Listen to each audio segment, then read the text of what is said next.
next week, we are going to be warmer still. Warming up inside at the ROM, there's a special event, Kasia, right now. Science meets art here at the wildlife photography exhibit at the Royal Ontario Museum. And we're now talking to Aaron about this stunning exhibit. Aaron, I understand these photos, they're the best of out of 43,000, so they've got to be good. Yeah, absolutely. So these are the best, the top 100 out of the 43,000 submitted just this year. Okay. So in a dozen different categories, talking about behaviors in different types of animals, different wild landscapes, animals in urban landscapes. There's categories for children and a lot of great conservation messaging as well. Okay, and we'll be getting into that a little bit deeper coming up, but they're just so stunning. Do you have a favorite one? Oh, a favorite one. Actually, in truth, my favorite is actually just right over there. Just right over there. Just right over there. And it's a photo of a bunch of baby gavials on their mother's head. Okay, it's beautiful. It's cute. If you can say those are cute animals. Oh, we're going to send it back to you inside with your weather story. Thank you, Aaron. Thanks so much, Kasia. Now, coming up, the library. Good point there. All right, Kasia, let's bring you into this. If you're outdoors this evening, a little on the cool side, indoors at the ROM, cool stuff. The wildlife photography exhibit is not only stunning, but it also provides quite the message. We're at the ROM Museum. We're speaking to Aaron Phillips. Aaron, tell us, about the statement that some of this exhibit is making. So 49 years running now in the UK, first time in Canada. In addition to being a very prestigious international competition, it's also promoting conservation messaging. And so some of the photos, in and amongst the beautiful photos, are some challenging ones as well, where we're seeing a little bit more about the struggles of wildlife in nature with humanity, playing a role. So whether we're looking at changed landscapes in tar sand extraction areas. And this is Alberta that we're looking at right here. It is, absolutely. Yeah. Whether we're looking at overfishing scenarios in rural marketplaces around the globe, or whether we're looking at tourists interacting with endangered species like dugong and sea cows in different parts of the globe, and of course the impact of fishing on the non-targeted fish like sharks. So we've got a lot of different things on display here promoting the idea and trying to inspire people to do more to conserve species. Beautiful. Gorgeous stuff and really interesting. You got to check it out yourself. I'm going to send it back to you inside with your weather story. Events, and we've got an interesting theme going here, Kasia, with weather and environment. Not a lot of wildlife out there right now, it being so cold. And, to reconnect, to check out beautiful photos at the ROM, the wildlife exhibit, the wildlife photography exhibit. Here's Aaron. Now, my understanding is not only are these shots beautiful, there are environmental messages embedded in them, aren't there? Absolutely. I think what this competition really encourages is a lot of budding photographers to find those compelling conservation stories. As we go down the line here, we're looking at photos, the photo category specializing in endangered species. So these tigers, Amur leopards. As we go down the line, we see some mountain gorillas as well. These are really charismatic, large animals that are kind of poster children, for lack of a better word, for some of the conservation issues facing our planet today. Right. Gorgeous shots, but the winners of this wildlife exhibit are right here. Absolutely. So here we've got, these are the top 2 pictures out of 43,000 submitted for 2013.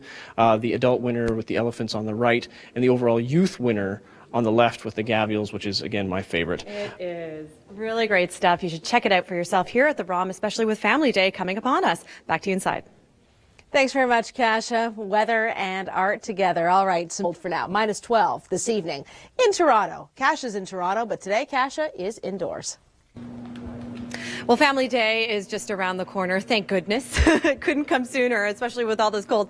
And here at the ROM, so many great things going on. We've got Aaron Phillips with us yet again. Aaron, what's going on here? So for the Family Day weekend, we've got 3 whole days of fun for the whole family. We've got live animals coming in from the Earth Rangers, from Science-sational snakes, from the Ontario Specialized Species Centre. We're going to have arts and crafts happening throughout the building, and all of it as a celebration of biodiversity. Okay, so what are we looking at right here? This case here actually is our case showing both recently extinct and endangered species. So we've got our dodo specimen, our passenger pigeon specimen, and then some species that are not yet extinct, which is good, and we're trying to keep it that way, where we've got things like the kakapo, the whooping crane, the cloud leopard. Beautiful. It's also science-sational, if you will. Okay, we're going to send it back to you inside with your weather story.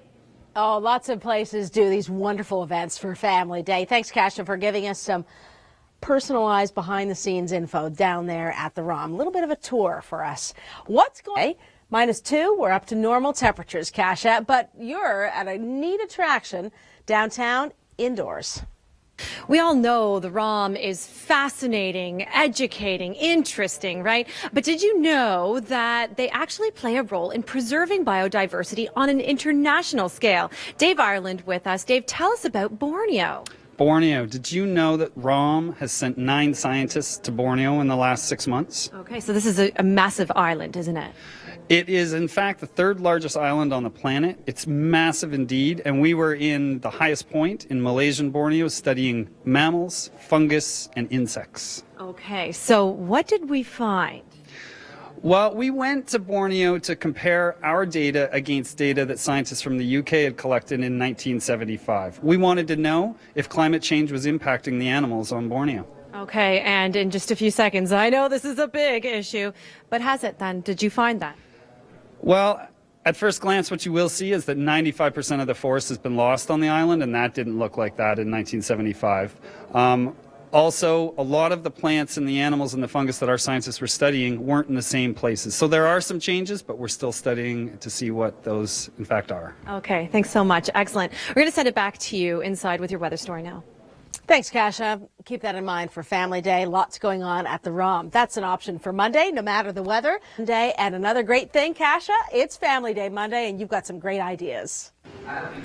So what does biodiversity, bats, and rap, hip-hop all have in common? Well, the ROM has managed to mash all of these things together. Dave has the explanation. You're not going to rap for us now, are you? No, I'm not. All right, but tell us how that all works together. Well, our goal is to become alive and surprising, and I think we've done it this week. So what's happening is, in essence, we're celebrating evolution. Charles Darwin, born 209 years ago on Wednesday. We're going to celebrate his birthday by bringing in the first peer-reviewed rap artist who will rap about evolution. Okay. At the same time, our senior curator of mammalogy is down in Peru studying bats and teaching international youth on how to be bat biologists. Wow, it all actually does come together. And I gotta say, this has always been my favorite exhibit, the Bat Cave. So now we're gonna freestyle it back to you inside. Lots of fun down at the ROM. Thanks very much, Kasia. Coming up, we're going to talk about the snow that comes to us Thursday evening to Friday and your local weather. This weather segment